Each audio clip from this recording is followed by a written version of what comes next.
Sa pagtatapos ng laban, lahat ay nanatili sa katahimikan. Walang imik ang buong arena, tila hindi makapaniwala sa kinalabasan ng laro. Ngunit ilang sandali lang, boom! Sumabog ang sigawan ng mga manunood. Tama yan! Masayang sigaw ni Gray habang tumayo sa kanyang upuan. Habulin mo yang pakiramdam. Ang pakiramdam ng pagbibigay ng lahat. At ang sarap ng tagumpay. Sa gitna naman ng court, nakaupo pa rin si Devon, hingal at mukhang ubos na ang lakas. Si Ray naman ay napaluhod, mahigpit na nakasuntok sa sahig. Si Luke ay nakatayo, tahimik na nakatingin sa kawalan. Samantala, sina Omari, Chan, at Devon ay nagdiriwang ng kanilang pagkapanalo. Tanging ang mga tunay na obsessed sa tagumpay. Sila lang ang may tsansa na makapasok sa Overtime Elite Academy. Wika ni Gray na nakangiti habang puno ng kasiyahan ang kanyang mukha. Wow! Hindi ako makapaniwala. Nakapasok ako. Naglalakad pa uwi si Omari, hawak ang kanyang ticket. Parang panaginip lang ang lahat ng to. Sabay tunog na kanyang cellphone at isang text mula kay Chan. Siguradong nagsasayaw na naman yun sa kwarto niya ngayon. Wika ni Omari. Sa pag-uwi ni Omari sa bahay, tinawag niya ang kanyang tita at si Cassie at sinabing nandito na ako. Binuksan niya ang pinto, ngunit, oh, uuwi ka rin pala? Malakas ang boses ng tiyahin niya, halatang galit. Nag-skip ka ng trabaho, pati eskwela, ni hindi man lang nag-iwan ng sulat, ni isang text wala. Maghapon kang nawala. Sa sobrang galit ng tiyahin niya, parang nakakita ng demonyo si Omari at sa gilid naman tahimik na tumatawa si Cassie. Tatanungin kita ng isang beses lang. At kung magsisinungaling ka sa akin, sinasabi ko sa'yo. Nakikinig ka ba, Omari? Walang kasinungalingan. Saan ka galing? At damako tayo kung saan nag-uusap sila sa hapagkainan. Tinanggihan mo ang ganoong kalaking pera. Para sa isang eskwelahang sekreto na nagbabayad sa iyo para lang mag-basketball. Well, hindi lang naman yon. May chance rin akong maging pro. Sagot naman ni Omari. At may special contact lenses ka rin na nagpapakita ng lumulutang na bola? Tanong ni tita niya habang natatapo na ang sinasali niyang kape.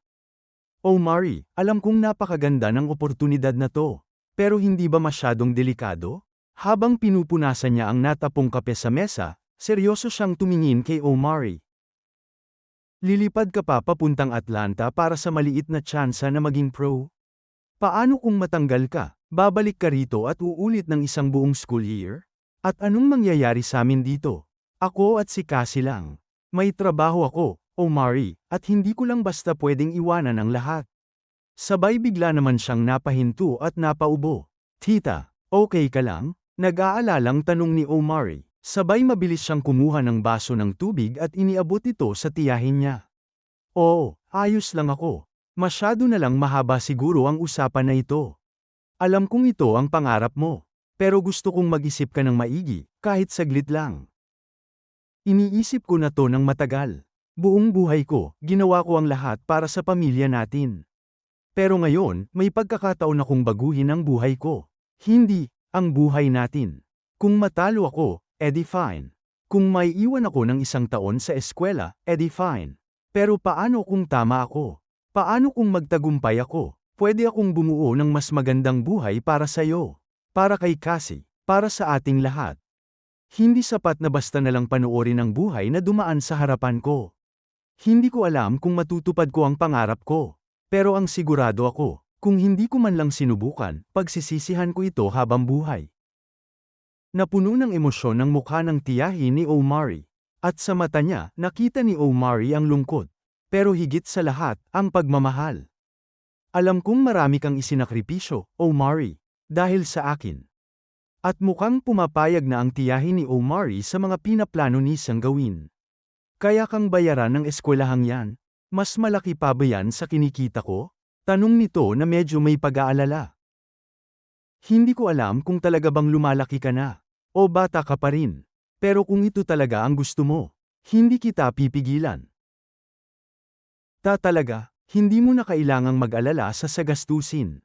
Palagi ako magpapadala ng pera. Masayang sambit ni Omari.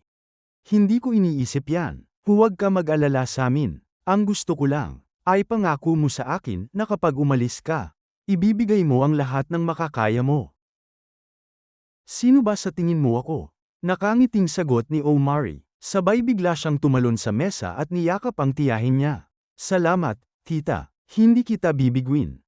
Sa buong buhay ko, pakiramdam ko ay nahati ako sa dalawang direksyon. Ang buhay na gusto ng mundo para sa akin. At ang buhay na gusto ko para sa sarili ko. Sa unang pagkakataon, pakiramdam ko ay maaaring makuha ko ang pareho. Hinahabol ko ang isang tila imposibleng pangarap. Kasama ang mga bagong kaibigan na nakilala ko. Ang tiket na ito patungo sa academy ay magiging kasing halaga lang ng kung paano ko ito gagamitin. Kaya kailangan kong panindigan ang pangako ko. At gamitin ang paaralang ito upang maging pinakadakilang manlalaro ng basketball. At sa pad-ating ni Omari sa academy ay biglang lumitaw si Dribble. Omari, nandito ka na. Handa ka na ba sa unang araw mo sa academy? Handang-handa na, sagot ni Omari. Habang abala si Omari sa pagsisimula ng bagong yugto ng kanyang buhay sa academy, isang hindi niya inaasahang pangyayari ang nagaganap sa kanilang tahanan.